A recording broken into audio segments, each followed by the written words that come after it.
Fatty liver में pain killer लेना उतना ही नाजुक मामला है जितना कि आग के पास पेट्रोल लेकर खड़े होना, क्योंकि एक गलत दवा आपके पहले से कमजोर लिवर पर जानलेवा हमला कर सकती है। ज्यादातर लोग यह सोचते हैं कि बिना डॉक्टर के प्रिस्क्रिप्शन वाली आम दर्द की दवा पूरी तरह सुरक्षित है, लेकिन फैटी लिवर के मरीजों के लिए यह धारणा सबसे बड़ा जहर है। दरअसल आपका लिवर वह मशीन है जो दवाइयों को तोड़कर शरीर से बाहर निकालती है, और जब यह मशीन पहले से ही चर्बी से भरी हुई होती है तो उसकी कार्यक्षमता बुरी तरह गड़बड़ा जाती है। सबसे बड़ा और चौंकाने वाला सच यह है कि फैटी लिवर के मरीजों के लिए पैरासीटामोल को आमतौर पर सबसे सुरक्षित विकल्प माना जाता है, लेकिन यहाँ भी एक बहुत बड़ी शर्त है। एक्सपर्ट्स का मानना है कि अगर आप सीमित मात्रा में यानी 24 घंटे में 3000 से 4000 मिलीग्राम से ज्यादा न लें तो पैरासीटामोल लेना सुरक्षित है, लेकिन यह वह लाइन है जिसे पार करना मौत को दावत देना है। पैरासीटामोल की थोड़ी सी भी ज्यादा मात्रा आपके लिवर को उसी तरह गंभीर नुकसान पहुंचा सकती है जैसे कोई जहर, चाहे आपको फैटी लिवर हो या ना हो। लेकिन यहाँ सबसे खतरनाक मोड़ तब आता है जब हम बात करते हैं दूसरी तरह की पेन किलर्स यानी एनएसएड्स की, जैसे इबुप्रोफेन, डाइक्लोफेनाक, एस्प्रिन या नेप्रोक्सन। वैज्ञानिक अध्ययन साफ तौर पर बताते हैं कि ये दवाइयां फैटी लिवर के मरीजों के लिए बेहद खतरनाक होती हैं और इनके इस्तेमाल से पूरी तरह बचना ही सबसे बेहतर है। अमेरिकन कॉलेज ऑफ फिजिशियंस ने तो साफ शब्दों में कहा है कि फैटी लिवर में इबुप्रोफेन बेहद सावधानी से लेना चाहिए और एडवांस लिवर डिजीज में तो इसे पूरी तरह अवॉइड करना ही चाहिए। एनएसएड्स दवाइयां सीधे तौर पर लिवर की कोशिकाओं को नुकसान पहुंचा सकती हैं, लिवर एंजाइम्स को बहुत ज्यादा बढ़ा सकती हैं और कुछ मामलों में तो एक्यूट लिवर फेलियर तक का कारण बन सकती हैं। एक और बहुत बड़ी समस्या यह है कि अगर आपका फैटी लिवर एडवांस स्टेज में है यानी आपको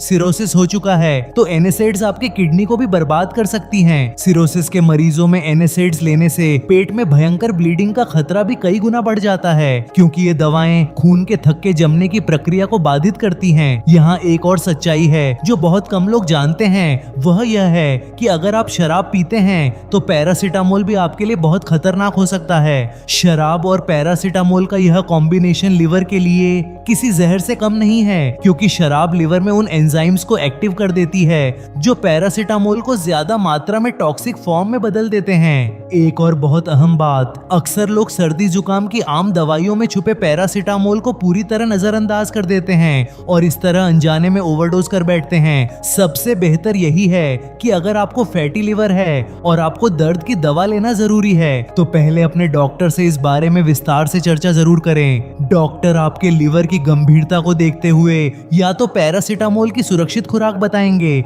या फिर कोई दूसरा और ज्यादा सुरक्षित विकल्प सुझाएंगे। अगर आपको हल्का दर्द है तो डॉक्टर ट्रामाडोल जैसी दवा सुझा सकते हैं जो एनएसएड्स की तुलना में काफी ज्यादा सुरक्षित मानी जाती है। लेकिन सबसे अच्छा और सबसे सुरक्षित तरीका यही है कि दर्द को दवा से छुपाने के बजाय आप अपनी लाइफस्टाइल, सही डाइट और नियमित एक्सरसाइज से फैटी लिवर को ही पूरी तरह खत्म करें। एक बार फिर याद रखिए, पैरासीटामोल फैटी लिवर में सुरक्षित है बशर्ते आप सीमित और नियंत्रित मात्रा में ही इसे लें, लेकिन इबुप्रोफेन और एस्प्रिन जैसी दवाइयां आपको बहुत भारी पड़ सकती हैं। ये वीडियो उन लोगों के साथ शेयर करें जिन्हें इस वीडियो की सबसे ज्यादा जरूरत है और नए वीडियो के लिए हमारे चैनल को सब्सक्राइब करें।